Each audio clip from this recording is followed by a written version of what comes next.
Goalmouth Podcast. It's the greatest pod in history.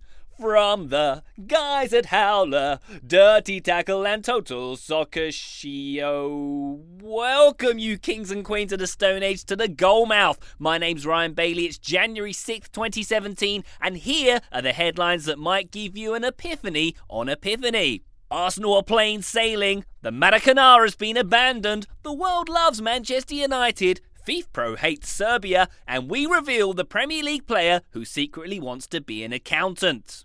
First up, great news for Arsenal fans. You can temporarily stop whining about your club's lack of ambition while conveniently overlooking 2 decades of unbelievably consistent top 4 success. You now have an official club aeroplane. The Gunners' Emirati airline sponsors have supplied the club with an Airbus A380 with the likes of Alexis Sanchez, Olivier Giroud and Hector Bellerin plastered all over the side of it. It's got first-class seating for all the players, lovely showers, a fully stocked bar in case any of the 1990s Arsenal team show up, and ample storage for Gunnosaurus' t-shirt cannon. But in a country where flying is completely unnecessary between games, you'll remember Arsenal, by the way, were heavily criticised for flying away to Norwich not so long ago. This plane might be a bigger waste of money than Kim Kallstrom. It's not as if they're going to need it for the Champions League quarterfinals or semis, is it? Next up, the curious case of one of the greatest stadiums in all of world soccer, the Maracanã. The Rio de Janeiro Stadium has hosted 2 World Cup finals and played a huge part in last summer's Olympics, but according to several Brazilian sources, the iconic venue has now been left abandoned.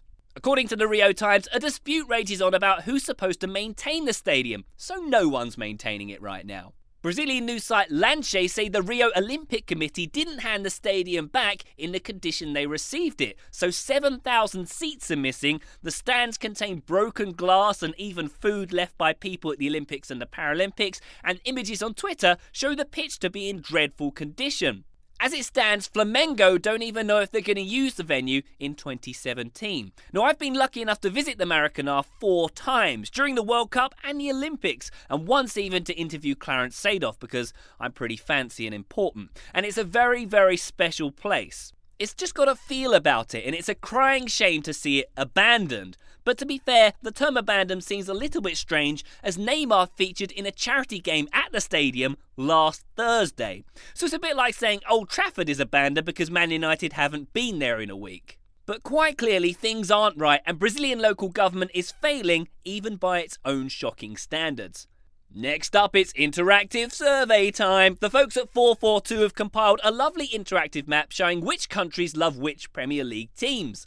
Unsurprisingly, Manchester United dominate in the Americas, Europe, Asia, and everywhere with landmass basically, but Liverpool are the biggest team in Finland, thanks to Sami Hyypiä probably. Ukraine's favourite Prem team is Tottenham, and in Nicaragua, they love Manchester City the most. So I guess Nicaragua didn't have English soccer before 2008. By the way, do Americans say Nicaragua like they say Jaguar? I'll have to look into that one. Anyway, from Nicaragua to Serbia now, where you definitely shouldn't go if you're a player. That's according to FIFPro, the World Players Football Union. They've strongly advised players not to go there, calling it a lawless environment. Their 2016 global survey found 68% of all players in Serbia have had their salaries delayed, and 89% of those who moved to their clubs for a fee were pressured into the transfer. Yikes.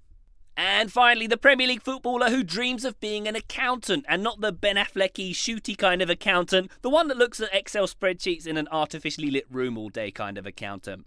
According to the Mirror, Middlesbrough's Martin de Roon says he wants to, and I quote, return to normal society after his playing career.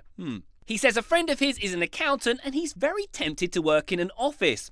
It's a shame Martin. Nicaragua might be looking for pundits in a few years. Man City are very big there, I hear. Alright gang, that's it for today. You can find out more about all of today's stories by following the link in the show notes and by subscribing to the Goalmouth Daily email. Please do so if you haven't already. Also, if you're the kind of lovely person who holds doors open for people and always gives that $1 charity donation when they ask for it at the cash register, you might like to leave a review for us on iTunes. It really does help people find us and it gives you an outlet for creative expression, like iTunes user Dawn3, who said, enjoyable little podcast. Lovely 3 words there, Dawn3. Alright, I leave you today in traditional fashion with our Goalmouth top tip. If you have to choose between buying a private plane and buying some players, always choose the plane. Love to your mothers. See you next time.